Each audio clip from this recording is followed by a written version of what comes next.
બનાસકાંઠા જિલ્લામાં પણ ગણેશ ચતુર્થી મહોત્સવની ધૂમધામથી તૈયારીઓ શરૂ થઈ ગઈ છે અને શહેરોના બજારોમાં ભક્તિભાવ સાથે ગણપતિ દાદાની અદ્ભુત મૂર્તિઓ જોવા મળી રહી છે। નાનીથી લઈને ભવ્ય મૂર્તિ સુધીનો મેળો આ વખતે પણ બજારમાં જામ્યો છે। વેપારીઓ પણ 100% માટીની મૂર્તિઓનું વેચાણ કરતા નજરે પડ્યા છે।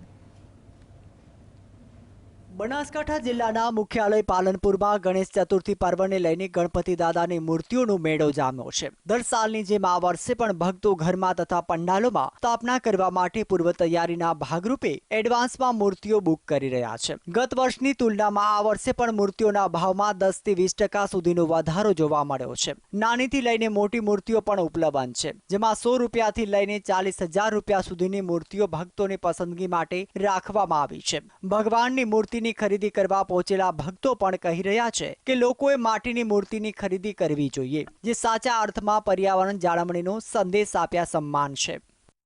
દ્વારા દર વર્ષે આપણે ગણેશ મહોત્સવની ઉજવણી કરીએ છીએ।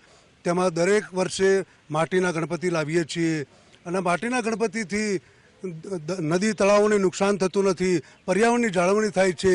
આમ દરેક મંડળને મારી નમ્ર વિનંતી છે કે માટીના ગણપતિ લાવો અને સરકારશ્રીના અભિગમ સાથે આપણે સૌ તાલ મિલાવીએ। અમે જ્યારથી ગણપતિ ઉત્સવ તે કરીએ છીએ ત્યારથી માટીની જ મૂર્તિનો ઉપયોગ કરીએ છીએ અને ખરેખર દરેકને મારી બી અપીલ છે કે શુદ્ધ માટીની મૂર્તિ લાવવી જોઈએ। ભલે મોંઘી પડે તમને, પણ એનું વિસર્જન બી સરસ થાય અને વિસર્જન થયા પછી પણ ભગવાનનો જે દેહ છે, એના જે માટી છે આપણા પગમાં ના આવે એ ખૂબ કાળજી લેવી જોઈએ અને એના પાછળથી પણ ભગવાનનું વિસર્જન સરસ થાય।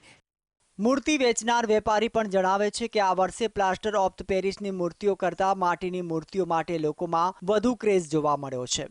અત્યારે ખૂબ સારું કહેવાય કે લોકો માટીની મૂર્તિની પસંદગી પહેલાં કરે છે। આજે 1100 થી 1200 મૂર્તિઓનું હું સેલિંગ કરું છું, જે ખૂબ સારી વસ્તુ છે કે પીઓપીને લોકો અવોઇડ કરી રહ્યા છે હાલના સમયમાં। આપણા ત્યાં 4 ઇંચથી લઈને 4 ફૂટ સુધીની મૂર્તિઓ હાજર છે, જેની કિંમત 50 રૂપિયાથી ચાલુ થાય છે અને 15,000 રૂપિયાની કિંમત છે। માટીની મૂર્તિઓનું વિસર્જન વધુ સરળતાથી થઈ શકે છે અને હિન્દુ ધર્મશાસ્ત્ર મુજબ વિધિવત રીતે વિસર્જન શક્ય બને છે। પાલનપુરના અંદર જે વેપારીઓ છે, જે ગણપતિ દાદાની મૂર્તિની વેચાણ કરતા હોય છે, પંડાલોના અંદર અત્યારે 100% માટીની મૂર્તિઓ જોવા મળી રહી છે। મારા કેમેરામેન દ્રશ્યો બતાવી રહ્યા છે। આ 100% માટીની મૂર્તિઓ છે।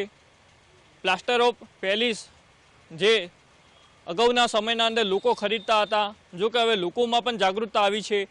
બનાસકાંઠા જિલ્લામાં ભક્તિભાવ અને આસ્થા સાથે બજારોમાં ગણપતિ દાદાની મૂર્તિઓનો રંગીન મેળો જામી રહ્યો છે, જ્યાં નાનીથી લઈને ભવ્ય મૂર્તિઓ સુધીની પસંદગી ભક્તો કરી શકે તેમ છે અને સાથે સાથે માટીની મૂર્તિઓ ખરીદીનો ટ્રેન્ડ પણ ભક્તોમાં વધુ દેખાઈ રહ્યો છે।